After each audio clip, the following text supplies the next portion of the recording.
Hello students. तो पिछली class में पिछले लेक्चर में हमने पढ़ा था किरचॉफ रूल्स के बारे में। किरचॉफ ने दो रूल्स दिए थे। एक और किरचॉफ रूल हम जो टिपिकल वो होते सर्किट उसको सोल्व करने के लिए करते हैं। सबसे पहले तो हमारे पास मेथड है, क्या है, सीरीज पैरेलल का। जैसे अगर सीरीज पैरेलल है तो हम उसको सोल्व करें। फिर मिक्स कॉम्बिनेशन, सीरीज और पैरेलल एक ही उसमें होते हैं सर्किट में, तो उसको भी हम सोल्व कर पाते हैं। लेकिन फिर उसके बाद ऐसा भी हो सकता है सर्किट के अंदर जो हमें समझ में नहीं आए कि उसमें कौन सीरीज में है कौन पैरेलल में है, तो हम उसको क्या करते हैं, उसको रीड्रॉ करते हैं, यानी रीड्रॉ करते हैं। और रीड्रॉ करने के बाद हमें सीरीज पैरेलल समझ में आ जाते हैं। लेकिन अगर रीड्रॉ करने के बाद भी सीरीज पैरेलल अगर हमें समझ में नहीं आए तो उसके लिए फिर हम पढ़ते हैं किरचॉफ रूल्स। यानी टिपिकल जो सर्किट होती है इसमें काफ़ी सारे जैसे रेजिस्टेंसेज हो, काफ़ी सारी बैटरीज हो, ऐसे अगर मान लो सर्किट आ जाए तो उसके लिए किरचॉफ के रूल पढ़ते हैं। तो किरचॉफ ने दो रूल दिए थे, एक तो किरचॉफ करंट ला और एक किरचॉफ वोल्टेज ला, तो वो हम पढ़ चुके हैं। तो अब ये एक क्वेश्चन है, इस क्वेश्चन में बोर्ड में आया हुआ क्वेश्चन है ये, तो इसलिए इसको लिया है कि जैसे ये एक सर्किट दिया हुआ है तो इसमें I1 की वैल्यू पूछी है। अब देखो इसमें जैसे किरचॉफ रूल अप्लाई करने से पहले मैंने पिछले लेक्चर में बताया था कि कोई भी क्वेश्चन है तो उसमें पहले हमें देखना है कि करंट डिवाइड कर रखा है नहीं कर। तो इसमें क्वेश्चन में पहले से ही करंट डिवाइड कर रखा था कि इस ब्रांच में I1 है। ब्रांच क्या होती है वो हम डिस्कस कर चुके हैं पिछली क्लास में। तो ये I1 इस ब्रांच में है, इस ब्रांच में I3 है, इस ब्रांच में I2 है। तो यहाँ पे I1 I2 I3 तीन हो गई करंट की। तो इसमें पूछा था I1 की वैल्यू की, I1 की वैल्यू कितनी, मतलब ABCFA जो लूप है उसमें जो करंट फ्लो हो रहा है, सॉरी FABC ब्रांच में, इस ब्रांच में जो करंट फ्लो हो रहा है उसकी वैल्यू बताओ। तो इसमें हमें पहला जो है ये है कि किरचॉफ करंट ला तो इसमें अप्लाई करने की जरूरत है नहीं। लेकिन मैंने ये बताया था कि हम ये चाहते हैं कि करंट की वैल्यू कम से कम हो। कम से कम मतलब कि अगर कम वैल्यू होगी करंट की, जैसे I1 I2 ही होता तो हम देखते हैं कि दो इसमें इक्वेशन बनाते हैं और उसे सोल्व कर लेते हैं। लेकिन यहाँ पे तीन इक्वेशन हमें बनानी पड़ेगा, I1 I2 I3। तो एक इक्वेशन तो यहाँ पे देखो बन रही है। कैसे कि यहाँ पे देखो इसमें यहाँ इस जंक्शन पे ये करंट ऐसे गया ऊपर और ये करंट नीचे। अब KCL अप्लाई करते हैं इसमें, अप्लाई KCL। तो KCL हम क्या लेते हैं, इनकमिंग करंट तो लेते हैं पॉजिटिव, तो इस जंक्शन के ऊपर अप्लाई KCL एट जंक्शन, कौन से जंक्शन के ऊपर अप्लाई कर रहे हैं, F के ऊपर। तो जंक्शन F के ऊपर देखो, या F जंक्शन पे खड़े हो जाओ और उसमें ये देखते जाओ कौन सी करंट जा रही है कौन सी आ रही है। तो I1 यहाँ जाने वाला करंट, अब जाने वाला करंट क्या लेंगे, माइनस, क्योंकि मैंने बताया था इनकमिंग जो करंट उसको पॉजिटिव लेना है और आउटगोइंग को नेगेटिव। तो ये आउटगोइंग है माइनस I1, I2 भी क्या है, यहाँ पे खड़े हो गए तो आउटगोइंग है माइनस I2, और I3 क्या है, वो आ रही है तो उसको क्या ले लेंगे, प्लस I3। और इन सब का सम क्या होनी चाहिए, 0। तो ये इक्वेशन बन गई, एक तो I3 is equal to I1 plus I2। एक इक्वेशन हमें मिल गई, क्योंकि हमें यहाँ पे तीन इक्वेशन बनानी पड़ेगी। तो एक इक्वेशन तो हमने यहाँ सोल्व कर लिया। अब करते हैं दो इक्वेशन होती, तो वो हम देखेंगे कि हमने देख लिया कि करंट तो यहाँ कर रखा डिवाइड, तो हम KVL करते हैं। KVL अप्लाई करने के लिए सबसे पहले लूप हम ले लेते हैं, जो लूप हम लेना चाहते हैं। तो इसमें लूप ले लेते हैं हम, कौन सा लूप लेते हैं, दो लूप चाहिए, क्योंकि दो एक इक्वेशन मिल गई, दो और चाहिए तो दो लूप से मिल जाएंगे। तो एक लूप ले लेते हैं, लूप ऐसा लो जिसमें कम से कम एलिमेंट आते हैं, क्योंकि ये अगर लूप ले लिया पड़े और इसमें एलिमेंट ज़्यादा आएंगे तो हम चाहेंगे कम से कम एलिमेंट है, क्योंकि गलतियाँ कम होगी उससे। तो लूप हमने ले लिया ABCFA। तो ABCFA, तो कौन सी डायरेक्शन होगी ये बताओ, कौन सी डायरेक्शन, क्लॉकवाइज। ये ऑर्डर हो गया क्लॉकवाइज, मतलब जो हमारा कैलकुलेशन ऑर्डर है जो हमने पीछे किरचॉफ रूल पढ़ा, वो ऑर्डर क्लॉकवाइज हो गया। तो अब देखो ABCFA में यहाँ से F से A गए तो करंट I1 है, तो F से A में कोई एलिमेंट नहीं है, क्योंकि ये क्या है, ये कनेक्टिंग वायर है, और कनेक्टिंग वायर कोई वोल्टेज का ड्रॉप नहीं करती, क्योंकि उसका रेजिस्टेंस प्रैक्टिकली जीरो नहीं होता, लेकिन थ्योरेटिकली हम उसमें मान लेते हैं जीरो, क्योंकि बहुत कम होता है। अब यहाँ से यहाँ गए A से B की तरफ, तो A से B की तरफ गए तो ये आया एक रेजिस्टेंस। अब रेजिस्टेंस के अक्रॉस वोल्टेज ड्रॉप हम कैसे निकालें, क्योंकि किरचॉफ वोल्टेज ला है, वोल्टेज ड्रॉप हमें देखना है। तो वोल्टेज हम कैसे निकालें, V इक्वल टू I है, तो यहाँ पे करंट तो कितना फ्लो हो रहा है I, और रेजिस्टेंस R है, तो ये हम निकाल लिया। लेकिन यहाँ पे हमें देखना है कि प्लस लेना माइनस। तो इसमें मैंने बताया था कि A से B कैलकुलेशन ऑर्डर A से B है और करंट भी उस साइड, तो इसलिए क्या लेंगे प्लस। तो plus 20 into I1, 20 into I1 क्यों, क्योंकि वोल्टेज का फॉर्मूला क्या होता है, I इंटू आर।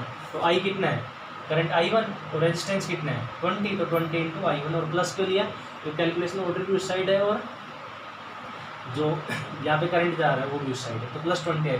बी से सी आई कुछ भी नहीं है, अब सी से एफ आएंगे तो बैटरी आ गई, तो मैंने बताया था बैटरी का माइनस आ रहा है, पहले तो -40 लेना, ठीक है। ये यहाँ पे जो मैं बताया -40, वो याद करने का तरीका था, उसका कारण मैंने बताया था क्यों होता है, ठीक है। और लास्ट लेक्चर में हमने देखा, तो उसको एक बार देख लेना ढंग से क्वेश्चन करने से पहले।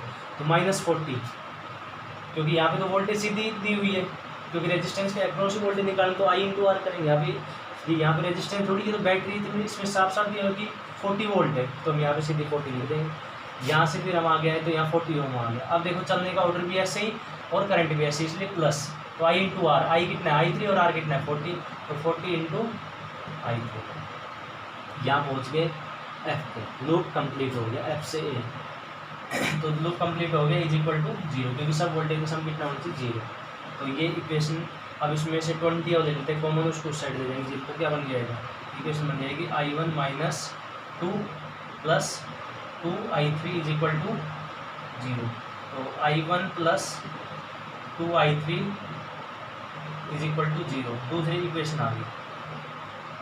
2 इक्वेशन हो गई है, 3 चाहिए हमें, क्योंकि I1 I2 I3 3 है। फिर केवीएल अप्लाई करते हैं दूसरे लूप पे, तो अप्लाई केवीएल। अब देखो लूप एक लेते हैं, ये कौन लूप, छोटा लूप है ये, ठीक है। बड़ा लेंगे तो उसमें एलिमेंट ज़्यादा आएंगे, गलती के चांसेस ज़्यादा होंगे। तो अब ये लूप लेते हैं एफ सी। अब देखो इसमें एक चीज़ और मैंने बताया था कि एक लूप में एक ही डायरेक्शन हमें चाहिए, दूसरे लूप में दूसरी डायरेक्शन ले सकते हो। एक इस लूप में जैसे ए बी सी याद है, चले फिर उसमें बाद ये नहीं कि एंटी लूप पर चल जाए, एक बार जो डायरेक्शन लेंगे वो ले लें। अब इस लूप में हम दूसरी डायरेक्शन ले सकते हैं, तो इसमें हम दूसरी लेके दिखाते हैं। तो F E B C F, अब बताओ क्या है ये, F E D C F, F ऐसे एंटी क्लॉकवाइज है, तो ये एंटी क्लॉकवाइज है।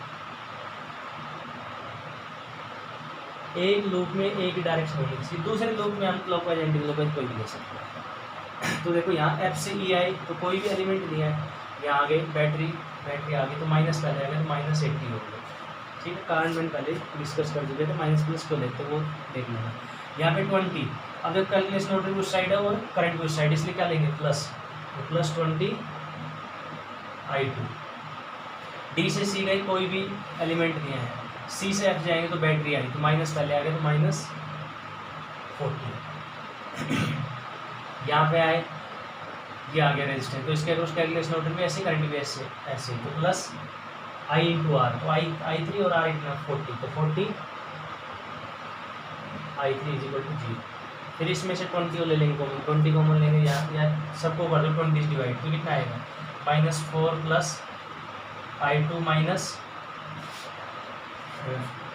2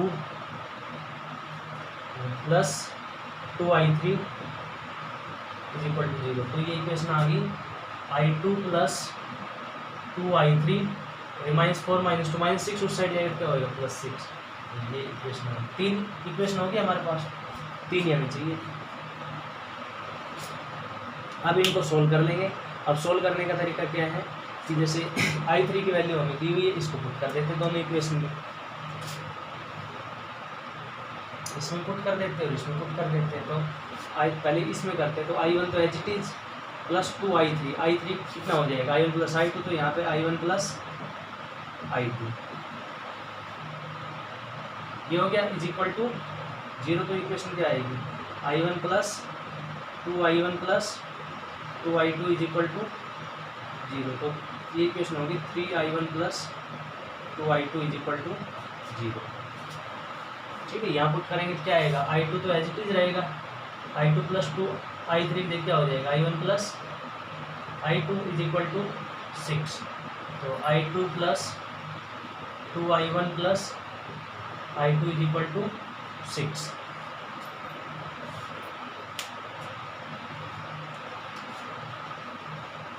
तो ये आएगा 2I1 plus 2I2 is equal to 6। तो सोल्व करेंगे तो I1 plus I2 is equal to 3। ठीक है, 3 इक्वेशन बन गई। अब इसको सोल्व तुम आराम से कर सकते हो, 10th क्लास में ऐसे काफ़ी क्वेश्चन किए थे। तो इसको सोल्व करना और सोल्व करने के बाद ये पता चलेगा I1 की वैल्यू कितनी है।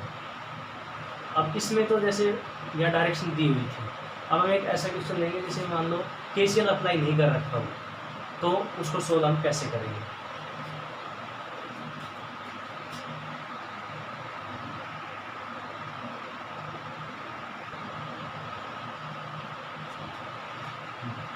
नेक्स्ट क्वेश्चन ये है, इसको सोल्व करना। क्वेश्चन है find current in each branch. Find current in each branch. Branch इसमें कितनी है, ब्रांच क्या होती है, जंक्शन टू जंक्शन। एक ब्रांच तो ये होगी, एक ब्रांच, दो ब्रांच, तीन ब्रांच, 4, 5 और ये भी 6 ब्रांच होगी। तो 6 ब्रांच का करंट वैसे माने तो 6 ब्रांच का अलग अलग करंट माने तो I1 I2 I3 I6 तक बन जाएगा।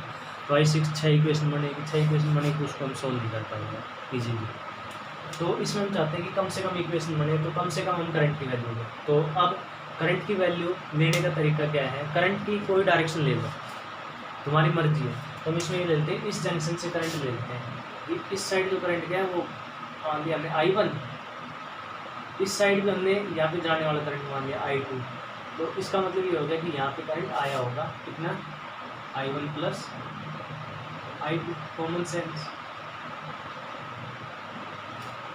देखो किसी भी जंक्शन पे कोई डायरेक्शन मान लो, यहाँ से जाते हुए करंट मान लो, यहाँ से जाते हुए, तो इस जंक्शन से करंट गया I1, इससे गया I2। इसका मतलब I1 इधर गया I2 इधर गया, तो I1 I2 कहीं से आए भी होंगे, तो इसका मतलब यहाँ से आए होंगे I1 प्लस I2 के अकॉर्डिंग टू केस ले।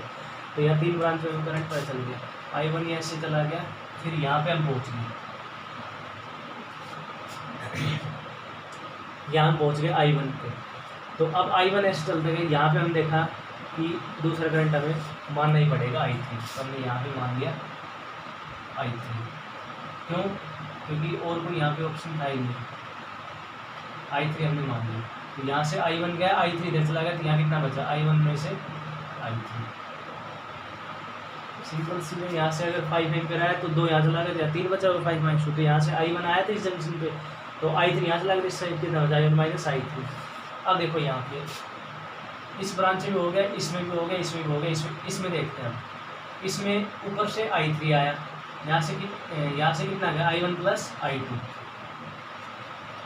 यहाँ फिर बताओ करंट कितना होगा इस ब्रांच में, थोड़ा ध्यान से देखो। इसमें